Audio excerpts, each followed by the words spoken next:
Alrighty, here we go. Okay, so I guess first thing I wanted to just know is, I saw the film at a press screening recently, and I thought it was pretty breathtaking. I wanted to just ask you, just tell me a little bit about the process for making the thing, and what kind of inspired you to follow up BARAKA with this.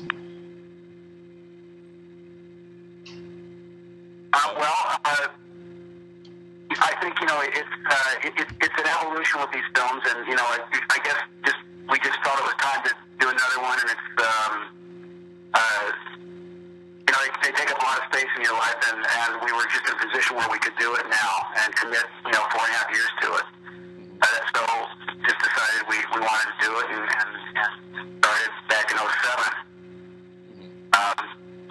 It's really a follow-up project that just develops these themes that we were working with before. BARAKA was really about humanity's relationship to the eternal, this interconnection, and SAMSARA is again about interconnection, and really basically about the flow. We envision the film as a non-verbal guided meditation on the themes of birth, death, and rebirth, which is really about how things interconnect and flow.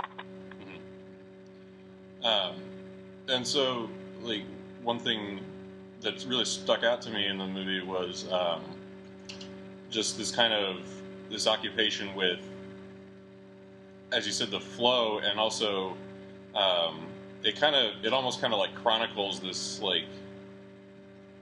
the beginning through the end kind of thing, and I was really struck by the film opens with that scene of those monks, and they're creating this enormously detailed mosaic or whatever, with these little tiny little grains that are all colored, and then at the end of it they reveal that it's this huge design, and it's so massively detailed, and then they just brush it all away, and and that was one thing that really struck out to me, was just the opening the film with that, and then kind of closing it with that. And maybe that was something you could maybe tell me about, what kind of drove you to include something so striking as that in the film. Well, the title SAMSARA is a Buddhist Sanskrit word, and it literally can translate into impermanence. And once Mark and I had decided to open and close with this sand mandala, we went to Ladakh, India, and we were able to shoot it. It took the monks 2 days to build it for us, and then an afternoon to destroy it. And we had one take at shooting it being destroyed. But once we had it, we had our bookends to the film, and it just put us at ease, made us very comfortable finding the other material, the theme. It's basically the structural metaphor for impermanence of the sand mandala, and so it's a perfect metaphor, related to the theme of samsara. But you put your finger on it, that's the structural component, the main structural component to how the film's built. Yeah, and it just, and it's interesting because you start off kind of gently with just kind of this little collage, before the actual title of the film comes up on the screen. You have this kind of gentle little collage of just various little shots of, you got the girls dancing at the very beginning, and then you take these shots of the mountains, and then of this sarcophagus, and then you get the title come up, and throughout there's this kind of intensity and whatnot that builds throughout the whole thing, and then really that shot of them, like you said, just wiping away and destroying the mural, just all of a sudden all of that just kind of exhales, with the way you're shooting the hustling and bustling daily lives in the cities, and food markets and the industries and all this stuff, and then suddenly it just kind of and like I said, you see how just all these little tiny little minutia that they are working towards on this mural, and then suddenly it's all gone. Like with them, like you said, just wiping it away with their hands and everything, and it really struck me as something that just kind of like suddenly the whole thing deflated, if you will, you know, and brought it to a perfect close, really. Life is really fragile. Yeah. And, we all build our own little fan paintings, you know. Yeah, exactly, and that's a They're not there anymore. Yeah.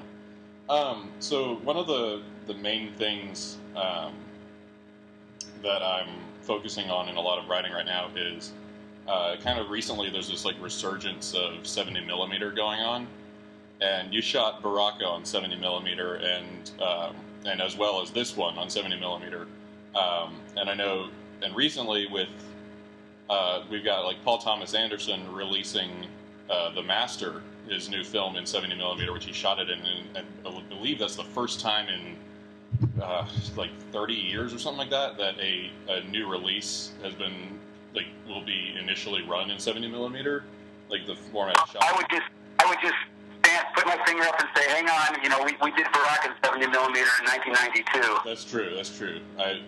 We got to, you know, we got to take a little bit on that one, a little. Right. But you know, we've done this is, you know, SAMSARA is the third time we've filmed in 70.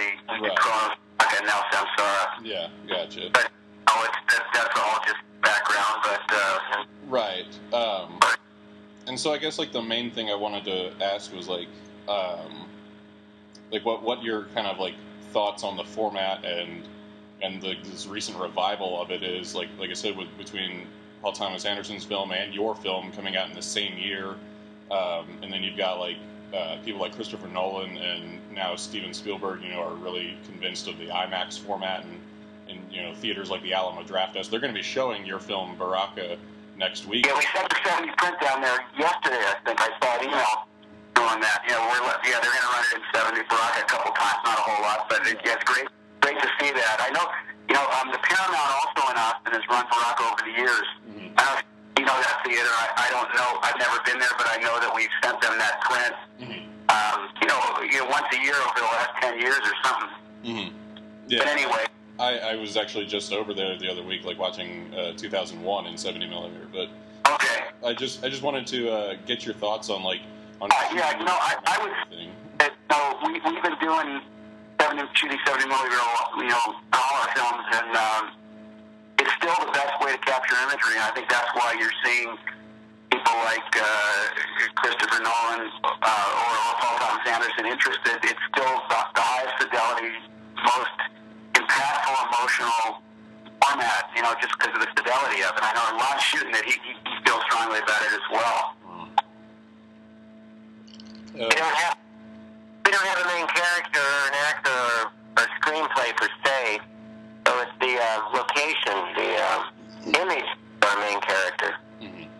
And the 65 meg gives us that depth and detail, clarity that we need to express about the locations and portraits that we're doing. Mm-hmm. Gotcha. And one thing that I think it's interesting, like a lot of people talk about the resolution, you know, and like the amount of just resolution that the format can capture, but it also, I noticed, it just, you know, it allows for these kind of like incredible wide angle, you know, photography, you know, and that's very apparent in y'all's work. Like when you just look at these landscapes y'all are shooting, and just like the amount of image you're able to capture in it, just in one shot, like without having to pan or swoop or anything like that. Well, we're also learning the takes. I love long takes, and that allows you to explore that frame. And you're also probably seeing it on a larger screen. Mm-hmm. I'm a big David Lean fan. I was just a kid watching those movies. And was in school when 2001 came out. I was very impressed by the format. So it's just really good for us because it brings the essence out. The subjects we're filming.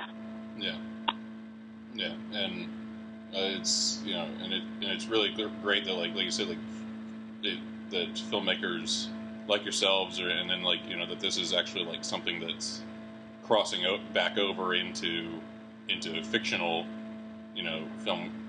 films and everything like that, and kind of keeping it alive because it was kind of dead for a while there.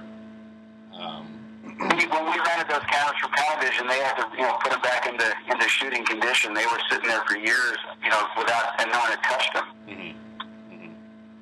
Yeah, and so a fellow critic of mine, he was wondering after the screening I went to, he wondered why y'all didn't just go for IMAX over 70 millimeter, and so I kind of want to just do him the service of asking y'all firsthand what was the decision between IMAX and 70 millimeter there?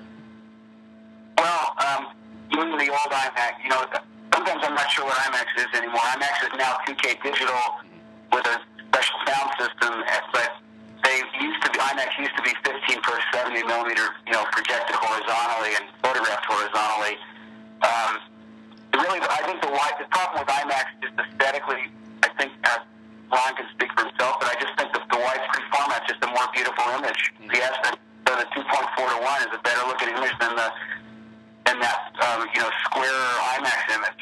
I think you find your eyes having to move vertically when you look at IMAX. I don't think you naturally want to move your eyes or your head vertically. You want to move it left to right or right to left. Right. I think that widescreen format is the most beautiful format. Right. And that's one of the reasons. Another kind of topic is we're actually outputting our film as a digital release in 4K. Right. Not in 70 millimeter print. And there's a lot of reasons for that. The real critical foundation of all this is the 70 millimeter 65 negative that we're recording imagery on. But once we get it, that fidelity, we discovered when we made the Blu-ray for BARAKA in 2008 that all the fidelity of that was embedded in a digital file, and we scanned it at 8K resolution. It's a little critical, but we were able to improve the image a bit in the digital environment, and do a lot of things. We're not an effects kind of film, but we are able to improve the image a little bit in digital. We're also really happy that every time the film is displayed digitally, it's like a first generation print that's pristine and perfect. And film prints get dirty and scratched, and all kinds of things go wrong out there in the real world. And so there's a lot of benefits to digital output. There's also a steadiness there's nothing mechanical running through the projector at 24 frames a second like there is with film. So the image is steadier. That really gives you more intimacy with the portrait. Portraits is an important part of our film that you want to see those eyes just looking at you, and you don't want to be interrupted by any motion or any movement. We just feel there's a slight edge that the digital output has, and we love 70 millimeter, but we dragged 70 millimeter cameras around to 25 countries on this film to record imagery. We also like the digital output. It's kind of like taking the combination of the best of a 50-year-old technology combined with the best of current high resolution scanning and digital. So that's the approach to this. Ron, did you have anything you wanted to add to that? Oh, I would just say that these 15 per format cameras are bulky and really are like going out shooting with a massive camera, whereas opposed to 5 per 65, just a bit heavier than a 35 camera. That gives you that pristine wide frame that Mark was talking about. And if you're shooting in 15 per format, you're either going to have to display it with a 15 per 70 millimeter print, or you're going to have to crop that image and reconvert it to a normal format. So I don't think we were going to gain anything by shooting in 15 per. Right. And we had an incredibly great set of lenses from Panavision, some great wide angles that I think you were referring to. and it was just a great package, even though it was, I think we resurrected it out of the 50s or something. Yeah. They're good. They're good over there. They were really excited about film and really supported us. But, they got it out and tweaked it up and actually gave us 2 camera bodies to go out with the backup as well as a primary. Mm. They were terrific. Right. Yeah, and I think, and you were talking about how they're very bulky cameras and everything, and I remember I interviewed Chris Nolan about a year ago, and he was, like, for Inception, he was talking about why he didn't shoot that one in IMAX, where he shot his last 2 Batman movies in IMAX, and he said, like, even those ones, he can't shoot the whole thing in IMAX because those cameras are not only enormous cameras, but they also are incredibly noisy, and I figured that might be contributed to why y'all didn't use them on yours. They're just so bulky and yeah, I mean, from his point of view, I think he's shooting a lot of effects and plays. He wouldn't shoot dialogue because you've only got like a 3-minute load in there. You can't have to shoot a dialogue scene when you're constantly reloading the camera. Exactly. But yeah, no, like and at the screening we saw, it's interesting. Like you were talking about the 4K thing, and it's so interesting. Like because right now there's the big thing in the zeitgeist within the film community is the whole digital versus film thing.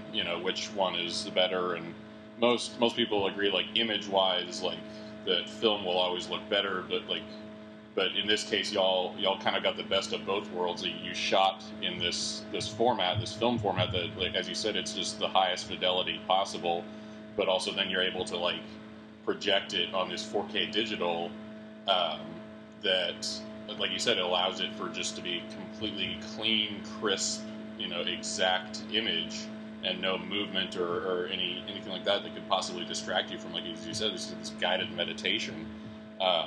And when we saw it, there was, I think the theater was having technical difficulties at the time because like the little light in the corner for like the fire alarm started going off like towards like the last third of the movie, and everybody was like, "Oh no!" Like it just completely broke up the experience for a minute there. And I hate those kind of stories.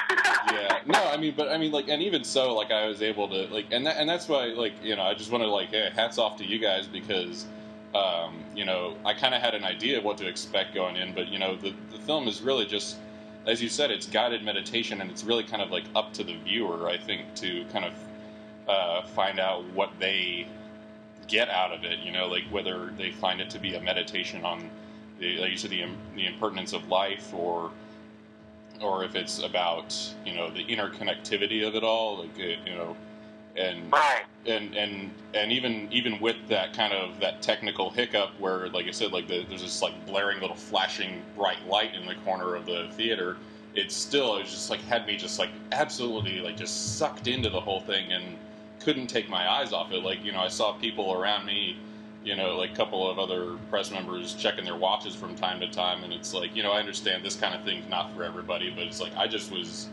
just absolutely captivated by it because it's just, it is, as you said, like this meditation, and you just kind of watch it and experience this information just visually and audibly coming in. And one of the I'm sorry, I'm going on here for a little bit. One of the more striking moments to me was that great montage of like weaponry of guns and everything, and y'all showing the kind of like the ways it transfers hands and everything like that, and from these like poor third world countries, and then there's this really great shot of that family of like the dad, the daughter, and the son, and the daughter's got a pink assault rifle. And I don't know what about that shot, it just really struck me as something just so, I never thought I would ever see a young teenage girl with a pink assault rifle in her hands, but there you have it. Yeah, we were, it's about the flow of arms. Yeah. On a global scale. Mm-hmm. Yeah, and it was disturbing to see those Ethiopian tribes with those Russian assault rifles. I mean, it was kind of shocking. Yeah. That your are part of their culture, and they adopt a lot of things of Western technology, and unfortunately that as well. They also use there's a lot of Western medicine they need, so they're exposed to things that are both good and bad in our culture, but they adopt them all. Yeah. I guess one last thing I just wanted to touch on was just kind of like you were talking about the kind of the message and everything of the film, and I guess I just wanted to know like kind of what with these films that you've done, like kind of what inspired you to take on something like it's such a non-traditional thing, and it's not a verbal film, it's not a narrative film of any kind, it's and what really kind of like specifically, I guess, like any inspirations or anything that made you want to do something like this, because it's such a massive undertaking. As you said, it's nearly 5 years of your life in all these different countries and everything. I just kind of wanted to get a sense, like, to close out on this, like what inspired you to do this, and what you were hoping to accomplish with it, really. Mark and I met right after I finished up Cleonescotsy, about 36, 7 years ago. I don't remember how long ago. I was with filmmakers in L.A. And I wasn't really... it wasn't really my frame of reference. The technology is out of control. I had a much different frame of reference that had to do with how things are interconnected, and wanted to try that idea. And I remember when I was cutting Cleonescots, I always felt, God, this really should be in 70 millimeter. And really at that time I thought it should be in an IMAX theater, because that format was just coming out in those days. And so Mark and I met in LA, and we did a small IMAX film to try out the concept and the format.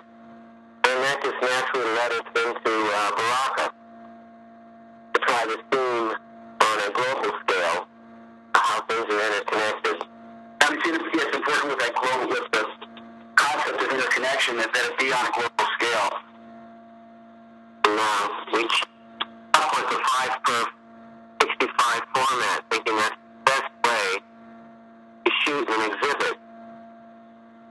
And then the follow-up film, SAMSARA, just leads forward. It's time to go back out and explore that theme again. I mean, there's new film stock, and we upgraded our gear, and we're a bit a little more fearless this time. We've been through it. Here we are. Mark, did you have anything you wanted to add, or? Well, I think that, what Ron said, I think the themes of interconnection really require a global approach that gives you that overall feeling of interconnection to everything going on around the world and the phenomenon of life around the world. And that's why these projects are so ambitious in terms of location. I think we feel like we can help. There's also a sense when you're doing something that, we did Chronos, and we felt we wanted to take it from a 40-minute film to a feature length to develop further the themes, which we did with BARAKA. And with SAMSARA, there's just, you want to try to do it better, bigger and better. And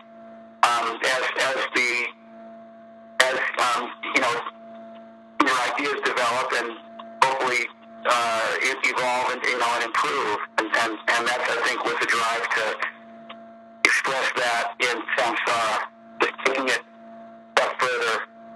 There's also a little more technology available to us now, 20 years later. So, we're trying to just do it, take it further. It's really an ambitious project, with a very ambitious theme, of really wanting to provide a really big, profound film. Yeah, I mean, it's like I said, it's certainly an experience, and I had it's to me one of the best films of the year, and I can't wait to see what you guys. I don't expect y'all to have output too frequently, like you said, just given how much time this one takes. But I'm looking forward to whatever y'all come up with next. But yeah, I appreciate you taking the time out to talk with me for a few minutes there. Sure, pleasure. Yeah, all right. Well, you guys have a good one. Thanks. Hey, thanks a lot. Thanks,